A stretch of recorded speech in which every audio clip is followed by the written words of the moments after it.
What's up, guys? Rick here with your betting and one and done preview for this week's 3M Open.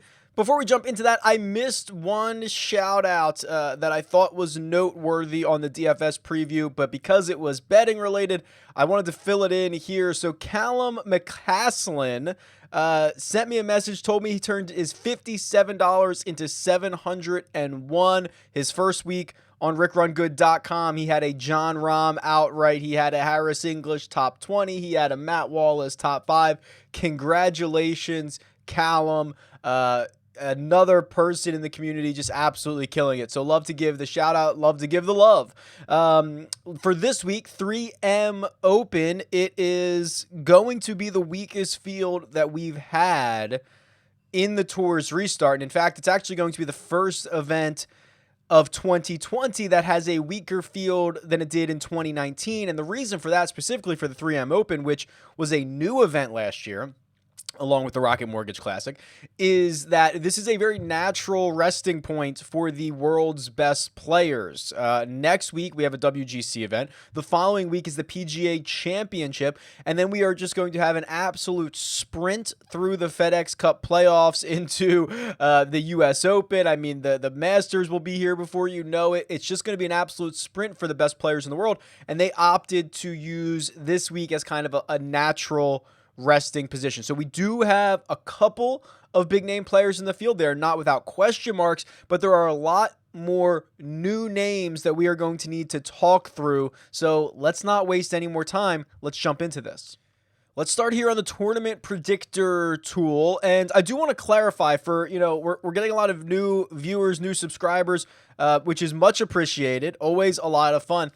There's kind of two parts to these betting and one and done previews. We go through the statistical side of it, the model side of it, the side that really has no opinion whatsoever in it, and then we go through my interpretation of it. So the side that has no opinion, the model, the tournament predictor, essentially just uses golfers' ranges of outcomes to determine the likelihood of if they are going to be able to get to the projected winning score or not. And then they compare that number and how often they would get to the winning score compared to what their Vegas odds are to determine if they are going to get to the winning score more often than Vegas odds imply them to get there. It's really not my opinion, to be quite frank. I mean, there's a lot of guys in here that might show up as a value that I'm not necessarily comfortable with, because you get guys, and looking at this week for the 3M Open, I mean, the two favorites are Dustin Johnson and Brooks Koepka. Both of them, in theory, have a positive expected value for the 3M Open, meaning Vegas says Dustin Johnson needs to win this golf tournament about 8% of the time to pay himself off. I have him getting to the winning score about 13% of the time. Now, he could get to the winning score, the target winning score, and he could not win. That's possible, right? If someone else does it as well. But that is a value on Dustin Johnson. Same thing for Brooks Koepka. Vegas has him about needing to win this golf tournament about 6.6% of the time. I have him winning it, or at least getting to the target score, about 9%. So on paper, those two guys show as good values. The problem is, of course, the big question marks. So this is where you have to kind of determine if you want to blindly follow the model or you want to insert a little bit of your own, gut feeling or eye test into this. I mean, Dustin Johnson wins the Travelers Championship. He goes back-to-back 80s at Muirfield Village to miss the cut. It's unbelievable. I could not imagine that.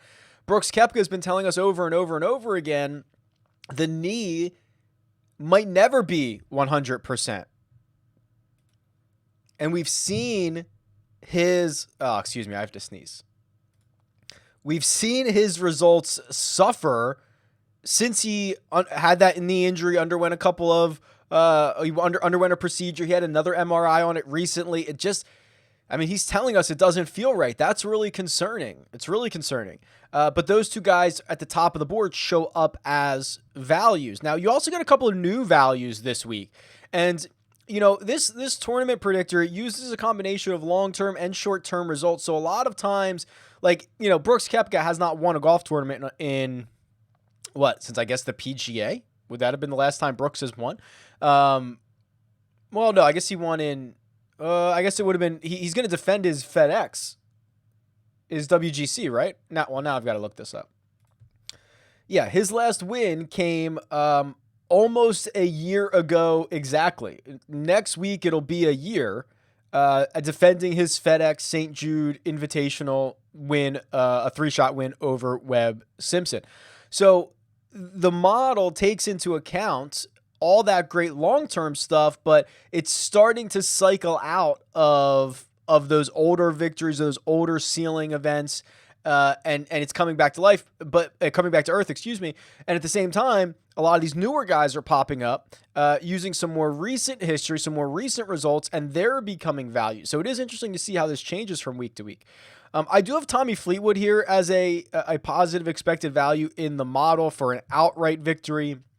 I have about a 2% positive expected value on him, but again, haven't seen him play golf in, since the API. So what was that? March? Yeah. So we haven't seen him play in a while. Now, the interesting guy is Eric van Rooyen, who is, I have him getting to the winning score about 3% of the time, and Vegas implies him to win the golf tournament about 2.1% of the time. So I have a small expected value on him. I'm going to talk about him more in a second because he's a guy who fits the other side of my of these videos, which is the gut side of it. Will Gordon. So you can see what I love about this tool is, Will Gordon shows up as the third best expected value. Now, it doesn't mean he's going to win often. I have him winning it about 4% of the time. Vegas has him winning it about 1.4. But you can see we've got a sample size issue with Will Gordon, right? Very small sample size compared to the rest of these other guys. We're only using like 7 events for Will Gordon. We're using upwards of 25 for the rest of these guys. So it is a very small sample, so keep that in mind.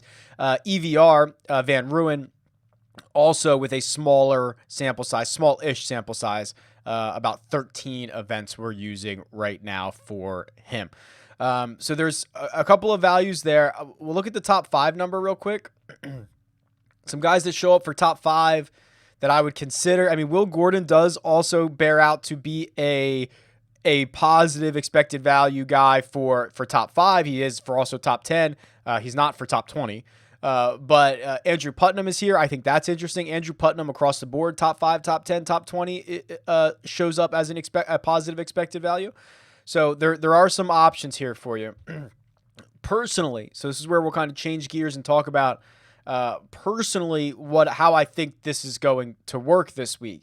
I am a fairly significant believer in Paul Casey. I've seen him at 25-1. Let's see what William Hill has him at the moment. 22. So I think I think depending on where you get him, you can probably get him at 25, 22.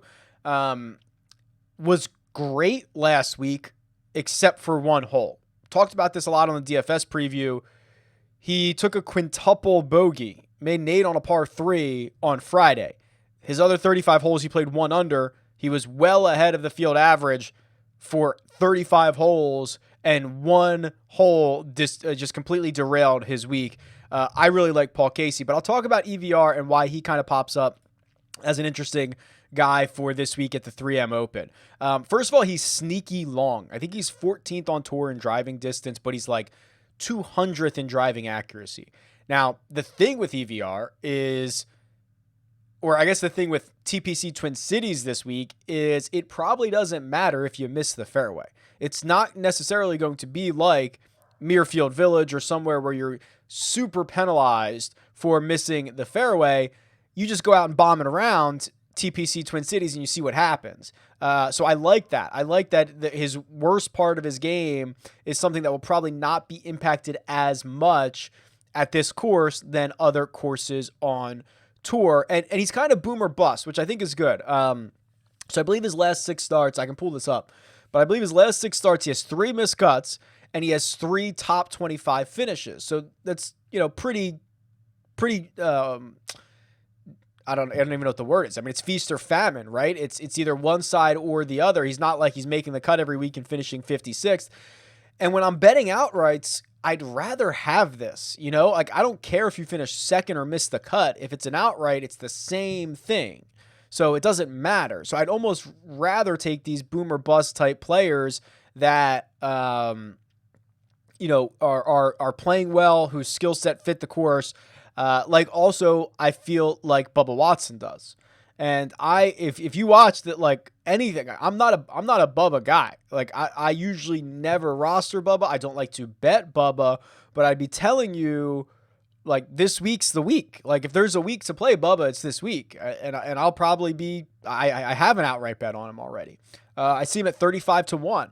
So another guy who can just bomb it all over the yard, but he was pretty brilliant with his irons last week at the Memorial. He ended up finishing I don't even know what he ended up finishing, pretty poorly, but was second in the field in strokes gained approach. He lost a ton of strokes around the greens and on the greens. Now, Muirfield Village is a really tough track with a lot of subtleties that can put you in some really awkward positions, and you saw what it did with the scoring averages over the course of the week. But I don't think you're going to get in those positions around TPC Twin Cities. So Bubba Watson becomes an appealing option. So my card already shaping up to be, Paul Casey at 22-1, both Bubba and EVR at 35-1. So that's, I've already got kind of a full-ish type of card with the way that I do this. I think I really need to go further down if I want to bet anybody else. And I do think there is a guy pretty far down that I think is worth a look. And that guy is Bernd Wiesberger, who primarily plays on the European Tour, but plays well on the European Tour. So I understand, how do we compare the Euro Tour versus the PGA Tour? They are not the same. Obviously, the average field in the European Tour is much weaker than the average field on the PGA Tour. That makes sense. However, this is a fairly weak PGA Tour field that we're going to have this week. And Bernd wins. And I know this is kind of crazy to say, but if you're trying to bet an outright winner, he has to be able to win. Wiesberger won 3 different times in 2019. He was third in the Race to Dubai, which is their version of the FedEx Cup playoffs. But just kind of look around some other guys here in the same price range. Charles Howell III. Does Charles Howell III win golf tournaments? No. Does Sepp Straka win golf tournaments? No. Does Adam Long win golf tournaments? He's got 1 win, right? He won... Oh, man. It is now called the American Express. He probably won it when it was called Desert Classic or Humana Challenge, something like that. So he's got 1 win. Chris Kirk, does he win golf tournaments? I guess he's won a couple, right? One on the Korn Ferry Tour recently. Christopher Ventura doesn't have a win. Kyle Stanley, does he win golf tournaments? Not particularly. Pat Perez, Scott Stallings. You get the idea, right? These are not prolific winners. Now, they might have won a handful of times over their careers, but Wiesberger's won 3 times last year. And this is now going to be the weakest field on the PGA Tour he has ever competed in. I wish he showed me a little bit more of something last week at the Memorial. He missed the cut. But listen, desperate times call for desperate measures here. This is a very different field from what we've seen week over week since the restart. I think there's something here, and we'll see. We'll find out. The sample size is very small on him over here.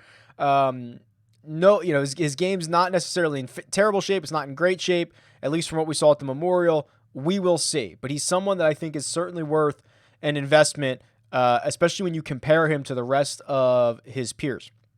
Head-to-head betting matchups.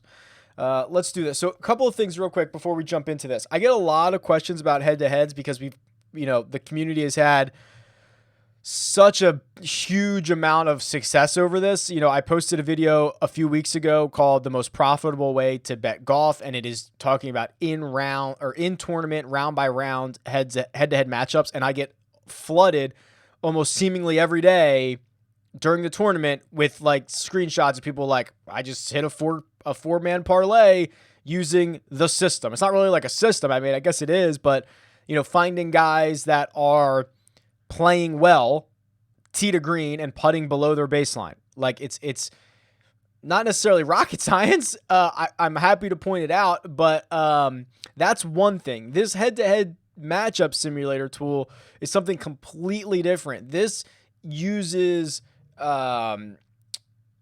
strokes gain data and probability over a 4-round tournament. So I would not necessarily use this for round by round head-to-head matchups. That's not what it's built for. That's what the Showdown cheat sheet is built for. That's what the live leaderboard helps with. This is a tool that you bet tournament-long head-to-head matchups with. So we'll run through a couple of these just so you can kind of get a feel for it and see who we've got good data on here. Let's try this. I scrolled all the way to the bottom on William Hill, so we'll just start here. Let's do Doc Redman versus Ryan Moore and see what this pops out as. Moore is going to have more recent history, but Redmond's might be better. So let's see here. Yeah, you can see. So Redmond, his history doesn't start until 2018. But this still has Ryan Moore as a 55% win probability, which is a little bit surprising. Let's do it from when, let's do it from the start of 2019. Okay, gets a little bit closer now. Gets a little bit closer since the start of 2019. It's almost a straight coin flip. Ryan Moore, 50.2%. Now, I do have Doc Redman as a favorite, at least William Hill has him as a favorite. So if you wanted to bet a side, it'd probably be the Moore side, but it's likely too close. Let's do Harris English versus Lucas Glover. Both of these guys have played well recently. This could be a good one. Almost an exact dead coin flip again. Wow, look at these. William Hill very sharp. Although I will tell you, they have Harris English at -120. So if there was a side you want, it would be Lucas Glover. Let's try Matthew Wolff and Russell Henley. Wolff gets a boost for being the defending champion. There might be one here. There might be a play here. No, man, these are all pretty sharp. Well, I guess not. Because William Hill has Matthew Wolff at -125. I have Russell Henley should be -105. He's a small favorite to win this. So I guess Henley would be the bet. That would be the bet. Let's do one more. Let me see if I can find a good one. Let's do, man, I bet you these guys are going to be really similar. Dustin Johnson, -125. Brooks Koepka, +100.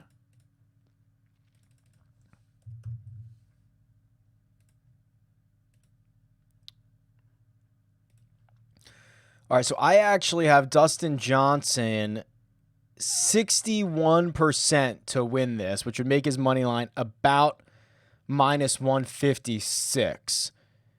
William Hill has him at -125, so I actually think there is still value on the Dustin Johnson side of this. That's a pretty good one. That's probably the biggest difference that we've seen in just the few that I plugged in. You can go through and plug in as many as you'd like, and I'm sure other books have other matchups as well. I saw like a Siwoo Kim versus Jason Duffner somewhere.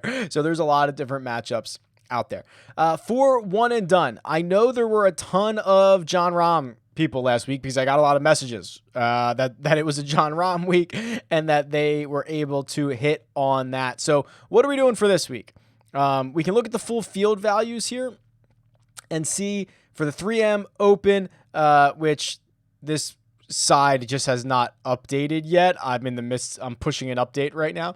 But the values on the left-hand side are all correct. So what you're seeing are Dustin Johnson and Brooks Koepka. Their expected value in this tournament is basically twice that of anyone else. I do think it would be a very interesting time to roll out specifically Dustin Johnson. He's the betting favorite that just shot back-to-back 80s that I don't know how many people are all that interested in backing this week. I think there's going to be a lot of options to go to Paul Casey. I think a lot of people are going to go to Bubba Watson. I think Matthew Wolff is going to be pretty interesting. I think that's where a lot of the ownership goes. If I was trying to play catch-up, I would strongly consider using a Dustin Johnson or a Brooks Koepka here, probably Dustin Johnson, because it is a situation where he's the favorite, and probably rightfully so, and no one's going to have it. And I think that would be a really sneaky opportunity to try to run out and grab, 1.2 million or whatever the eventual winning share of this is. I think that would be pretty interesting. Oh, Tommy Fleetwood, I completely looked over. Tommy Fleetwood is probably going to be the most popular guy here. Tommy Fleetwood has the lack of results going for him, and people are just going to buy into that. He might be great. He might not be. I mean, right? We did this whole thing 5 or 6 weeks ago when we said, how are these guys going to come back not playing competitive golf for 3 months? Well, now Tommy Fleetwood hasn't played competitive golf in 5 months. How's he going to come back? So we're playing that game again, and he's going to be super popular. So I don't think he's going to be getting a look or a click from me in a one and done situation. I don't think that makes much sense. So if I'm chasing, I'd probably go use Dustin Johnson, maybe Brooks Koepka, though probably not. If I'm ahead, if I'm trying to stay ahead, I obviously am heavily invested in Paul Casey this week. I think he's in a really good spot. I could also see Bubba Watson being interesting. And then Matthew Wolff, I don't really know what to do with, because I'll tell you, if he wasn't defending this week, I think I'd really like him. You know, from Friday to Sunday, he was one of the better tee to green players in the field last week at the Memorial. And we know TPC Twin Cities sets up well for him. He won it in its only edition. So I could see that, but now you have the added defending. Like, it's weird when you defend. When you defend, it's like you're trying to defend your title from Thursday morning on. Like, I don't know, it's just weird, right? You feel that pressure differently. So I do like Matthew Wolff in a vacuum, though. Like, if you just ask me, like, who are the better players of the week, I think he's one of them. If you really needed to go low, and I don't think you do, right? Like, could you ever consider playing Dylan Fratelli? I like Fratelli this week. Probably not. Not in a one and done situation. There's not enough there's not enough bad plays to get down to Fratelli. So I would probably roll with those guys. DJ, Paul Casey, Bubba, Matthew Wolff, depending on my situation. The funny thing is, Bernd Wiesberger actually has the 4th best expected value of any golfer in the field. Now, the way that this expected value works is it looks at their worldwide results. So the fact that Bernd plays a lot of WGC events, and it's a smaller sample size, he does get inflated. But like, this is kind of the point I've been making, is Wiesberger is not far off. Like, if you said he could very easily be like the 9th best player in this field. I don't think it's that big of an exaggeration. He could be the 9th best player in the field, and he's being priced as the 30th or something like that, maybe worse. So I don't know. We'll see. That could look very wrong in a couple of days, but we will see. Just to look quickly at what the winner did last year. So we go back to last year. We look at what the winner did to 3M last year. He had Jason Day, who got him basically $0. No, you got him $12,000. So it's like he made the cut, but didn't do anything else. Matthew Wolff was the big winner, 1.1 million. Only 3 people had Matthew Wolff last year. Pretty good. That's how you win a one and done pool. You get something like that. All right, I think that'll do it. Let me know who you like for this week's 3M Open. You can leave a comment below. You can tweet me. It's @RickRunGood. Catch you next time.